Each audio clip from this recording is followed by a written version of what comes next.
Welcome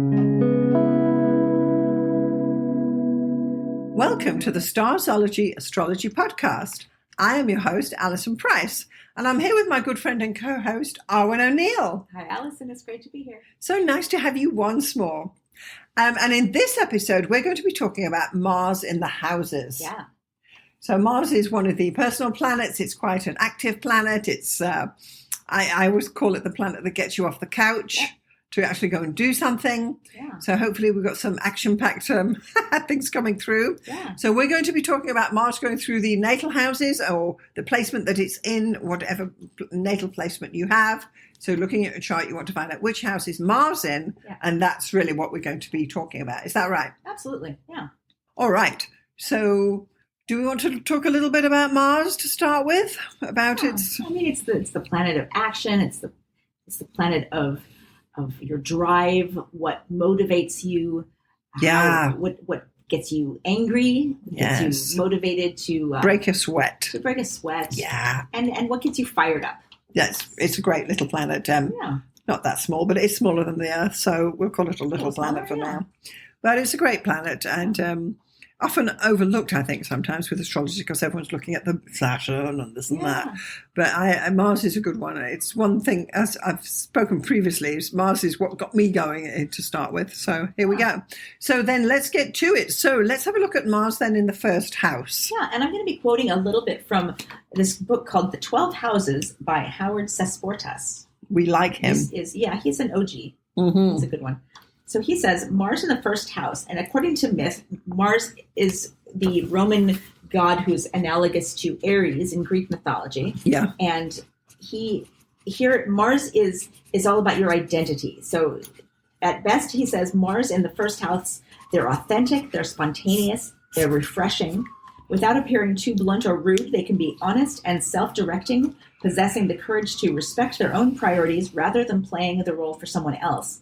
They're meant to meet life head on, and Mars, rules the head. It's Aries rules the head. It's first house head, etc. Yeah. It's a pun intended sort of thing. Rather than waiting for something to happen, people with this placement should take the first step. And it's the first noticeable fire sign. Even if placed in, a watery sign, if you have it in the first house, even if your Mars is in Cancer or Pisces, he says, you'll still be able to evince a strong presence. And in this house, Mars may be stronger, even if it's placed in a sort of a weaker sign. Absolutely. So, the first house is always a strong placement. Yeah. My father actually had this placement, and he was 6'6", nice. And he always used to say, "If you want to get ahead, get a hat." And he always wore a hat back in the 60s. And he was coming in, this presence. Wow. You could not ignore him. Mars in the first house. Mars in the first house. So Mars in the second house calls for an aggressive, assertive, and daring nature in the pursuit of money or possessions. They may take risks to attain what they want. And unfortunately, sometimes this go out and get it quality may prove counterproductive if their manner is too rash or impatient. Machiavelli was reputed to have been born with Mars in the second house. Right. So Machiavelli, obviously, we have the phrase Machiavellian because he was it's all about it's better to be feared than loved. I've actually read the book. It's actually quite illuminating, and I bet you that most of the the leaders of our modern institutions have probably read or just somehow osmosed that book into it's either that or The Art of War by Sun Tzu, right? Yeah.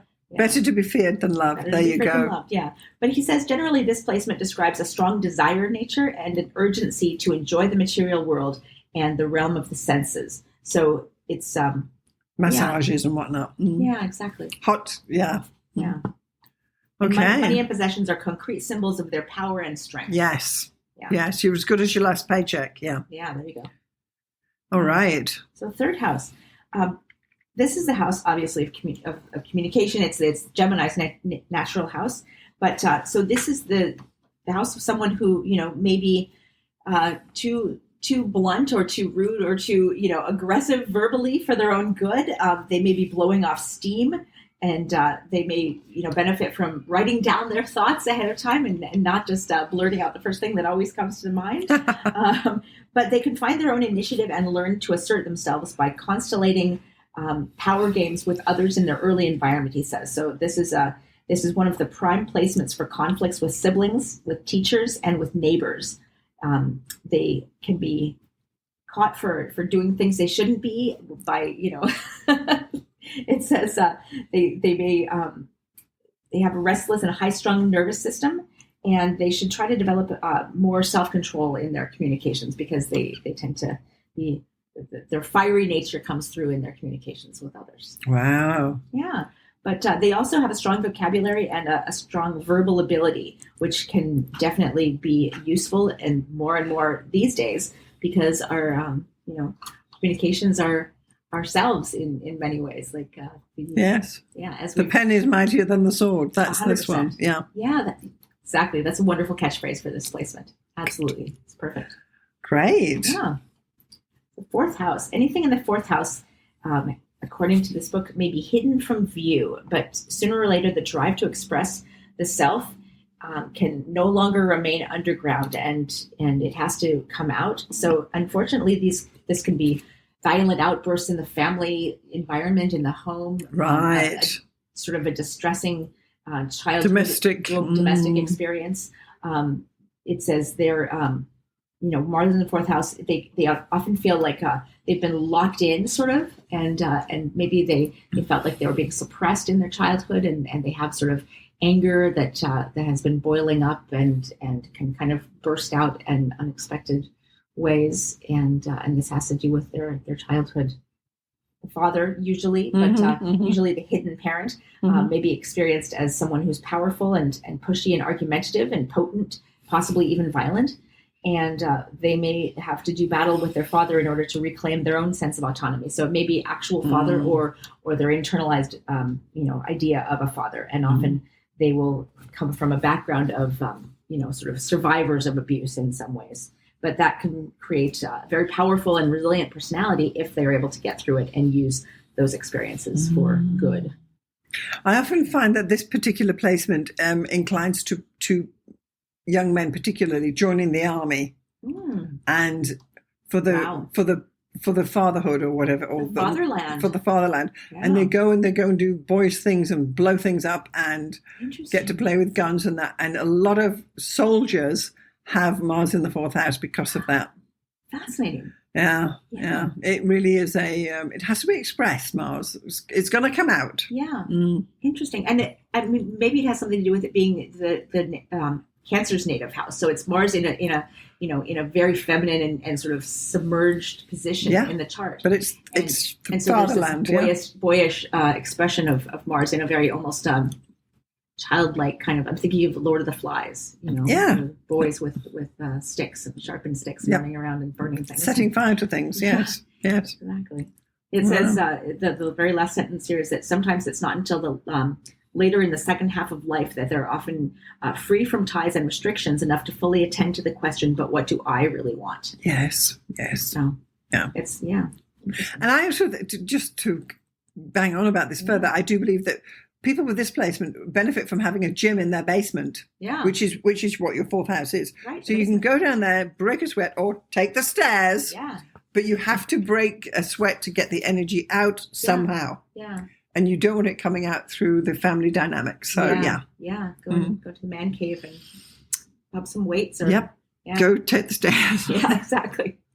All right, Mars in the fifth house. This is the house of play. It's the house of the proverbial sandbox. So it's about creativity.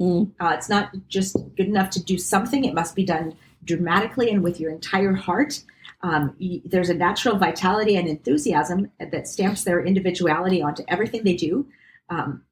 You may not, be a great artist necessarily, but it will be with emotion and with heart and with vitality, and it'll be genuine. So you're going to have a competitive spirit when it comes to your creative pursuits, and you're going to be sort of full of zealousness and impulsivity when it comes to creativity, or maybe you'll have children who you'll put into sporting events and definitely at an boys early age, or girls, whatever. When my partner plays hockey, and on the weekends there are a bunch of little, like I say little, but honestly, like they're girls below the age of 10, I'm pretty sure, who come in right after these, these men in their, they're all over 40, right? So there's all these little 10-year-old girls all in their hockey gear. It's adorable. They're just like fierce. They just want to play. They don't care that there's a bunch of like half naked middle-aged men like in the shower room before them. They're like, yeah, I want to, get out there and sporty, very sporty. Pucks. Yeah. It's amazing. Yeah. So if you're the mom or dad of one of these kids, get them into sport. Mars in the 5th house. Yeah, exactly. Yeah. All right. Yeah. Mars in the 6th. So anything to do with the 6th house has to do with work or health. And if you have Mars in the 6th house, it can give you a great deal of not necessarily ambition, but endurance. It's a finisher. Yeah, exactly. It's workaholic. It's a workaholic for sure. That's a really good way of putting it. You might not be the boss. You might not be recognized for it, but you will work hard. With this placement. Yeah, this is the person who goes and knows where the step ladder is to go and do the whatever that needs doing. Yeah, exactly. And then in the 7th house. Yeah. 7th house is what placement do you have? Well, I happen to have Mars in the 7th. Okay. Yeah. It's the house of partnerships, obviously. It's the house of your mate. And my mate happens to be a Scorpio. So, of course, that's ruled by Mars. And he plays hockey. There you go. And he's, a very active, sporty kind of martial sort of guy.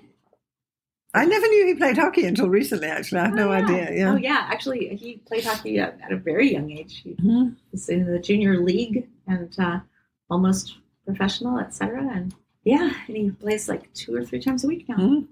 Yeah. I think we did do an episode regarding his Mars, didn't we? So we'll have a look at that. That was the Mars and Leo. Yeah. So we'll link that as well in the show notes. Yeah, definitely. If you're interested in Mars, that's a really good one.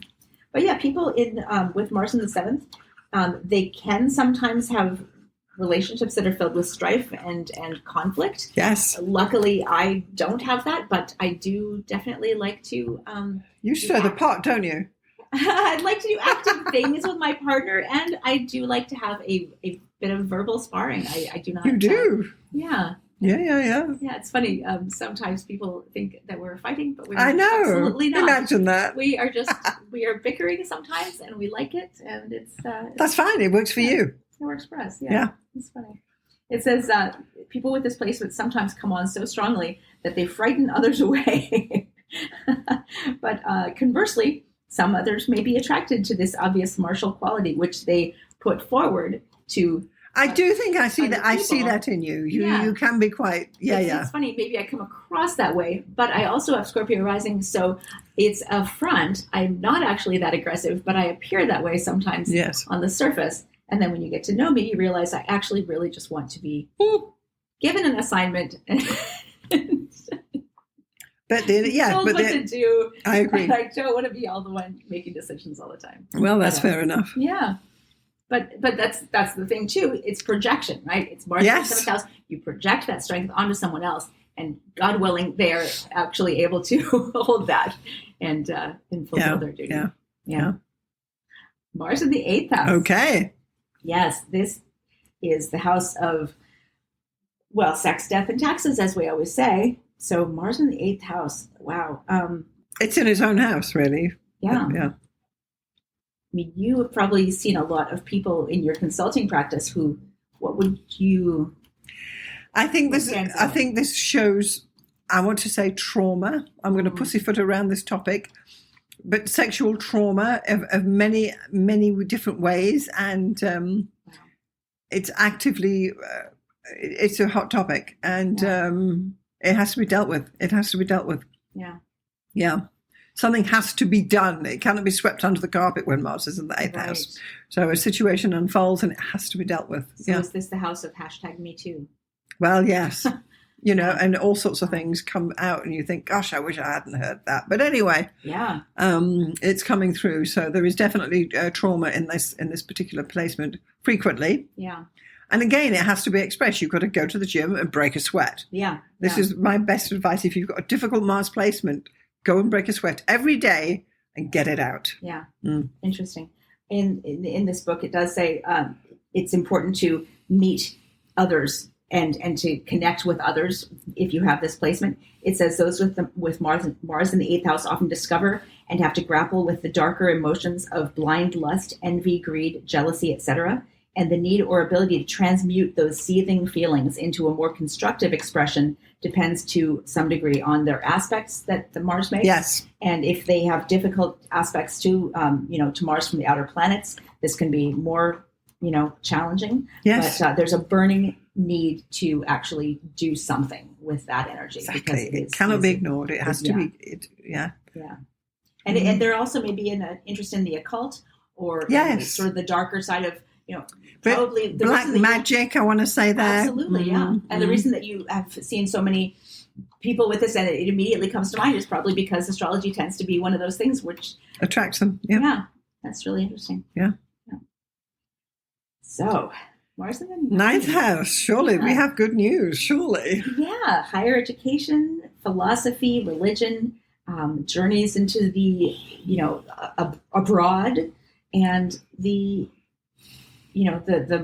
Mars is giving you that instigation to do that, to get off the couch and go and travel. That fire to learn, to absorb knowledge, to become an expert or a philosopher or a wandering priest. I'm thinking of that old kung fu show where he walked the earth and went into different villages. Every, there was always fighting, but there was also philosophy. And it's this planet where you've got to use your energy and get it out. And if you don't get it out in a positive way, it will seep through the cracks negatively. Yeah. So always know what the issue is and work it through. Yeah. Yeah. You can't ignore these things. Yeah, exactly.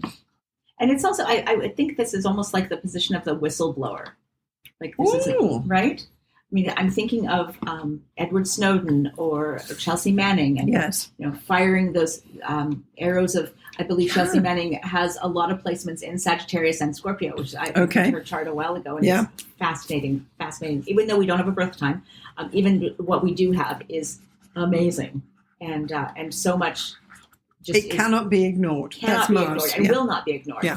And, not only am I going to reveal all of these hidden, evil, dark truths about the war and all this stuff, but, not only that, but call me Chelsea. Shoot me now. Shoot me now. Yeah. And then gets pardoned. I love it. I mean, I'm so sorry if anyone listening is like, no, she's a traitor. Like, no. She's a hero. Nobody cares. Yeah. Okay, so... Mars in the 10th. Mars in the 10th. It's one of the most ambitious of all the placements. Oh, yes. There's a need to be seen as powerful, strong, and assertive. And having a career which brings those qualities to the fore may be one way of expressing that. But also just finding a way to be recognized or an influencer, or it's never been easy to be a little bit famous, and use your expertise and sportsman, show others the way. Lead by example. Yeah. It's the entrepreneurial as well, right? Yeah. I will do this by myself and to hell with you lot. Yeah. Yeah, exactly. And you may, there may be a ruthlessness about it, but that really depends on other things in where Mars is. If it's in Cancer, maybe not so ruthless. But if it's in Leo, it just wants everyone to admire it. But yeah, it's not a bad placement. It's a great placement. It gets things done. For sure. Mm. Yeah. Mars in the 11th. Mm-hmm. This is the house of groups, participation with friends, organizations, and involvement with all kinds of social activities. So it's a great placement, I would think, and it's good for anyone who is group minded. You can bring your martial qualities to organizing people, to team player. Yeah, you're a team player, and you can help bring together different aspects of life into a pursuit that's humanitarian, or that's going to get something done, or it's just going to be fun and everyone's going to benefit from it, and everyone's going to break a sweat. Mars is not this ego-driven thing. It's something where they'll put energy into, even like our astrology groups we were talking about, where they will drive and say, let's do this, let's do that, let's do the next thing. Yeah, it's not just, It's not about me. It's about let's energize the group. Yeah, exactly. Let's all develop and evolve. Yes. And it says it's quite clear about its objectives and goals, which is another thing that's good for the 11th house. So Mars in the 12th. Right, now this has got to be a contradiction if ever there was one. Right, exactly. It says Mars is at its most manic and inconsistent in the 12th house. Yeah, it's interesting. It's not like Mars to be elusive and Neptunian, but the natural aggressive nature of Mars may sometimes be disguised or vague or subdued, exactly, and passive, because the 12th house is sort of this hidden house, but it can also come out in whining, passive aggressiveness, using other people to sort of bring out, throwing grenades and then watching what happens. Exactly. Yeah.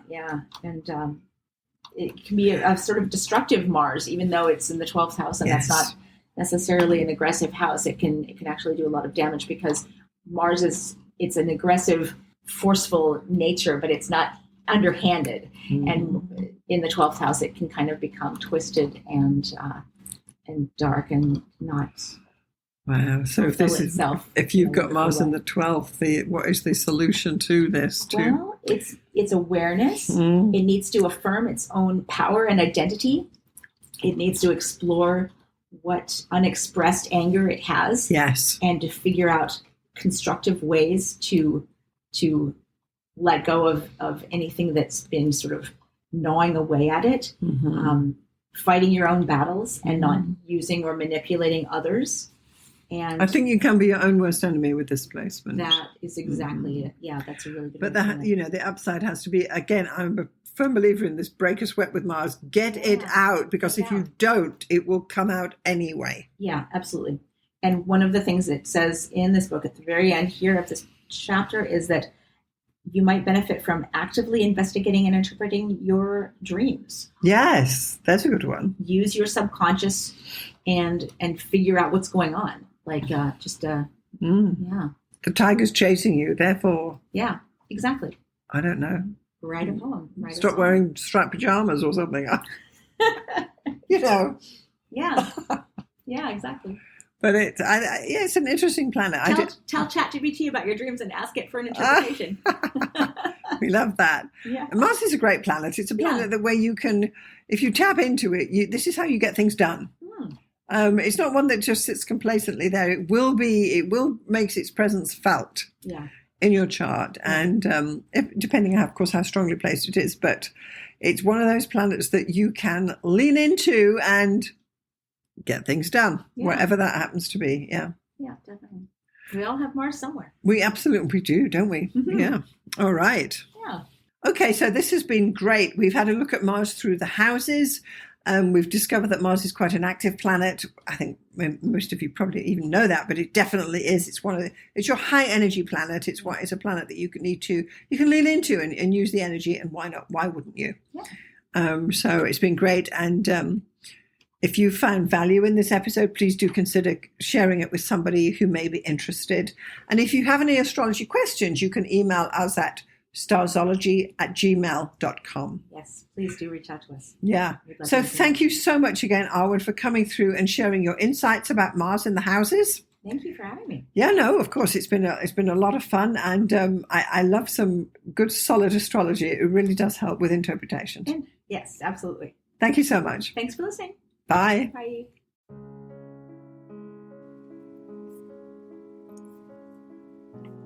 Thanks so much for getting this far through the episode. I just want to take a moment to tell you about the two main options of my astrology services. So the first one is coaching. If you are an aspiring astrologer, and by that I mean someone who's perhaps a hobbyist astrologer or someone who's learning astrology or a student, or you've got a few books and you've been doing it for a while, but perhaps you need a little bit of help to bring it all together, then maybe getting some astrological coaching from me would be the answer for you. The astrology coaching I offer is a 1-hour session on Zoom, and it's tailored to answer your particular questions. For example, if you have issues with natal chart readings, we can go there. Or if you're having problems working with your forecasting, we can go there. Or even basic astrology stuff, or even getting yourself organized for your astrology business. The idea is that astrological coaching will answer your particular questions. It's tailored specifically to you and where you are in your astrological journey. and I'm happy to help you out with some guidance about how you can get going, what to focus on, and what to dismiss. So that would be the astrological coaching for people trying to learn astrology. The second astrological service I offer is consultations. So this is for someone who perhaps doesn't know anything about astrology, but they just want to have their chart read or get their chart done. Call it what you will. So once more, this is a 1-hour consultation over Zoom. I will interpret your chart, tell you about the main features, tell you about where the energy is flowing, and all the rest of what is entailed in a thorough natal chart interpretation. I can also add in some forecasting in there too, bearing in mind we only have 1 hour. So just in summary, I've got coaching for people who want to learn astrology, and I've got consultations for those who want to get an astrology reading done. I'm Alison Price from Starzology.com. Thank you so much for listening. We'll see you next time.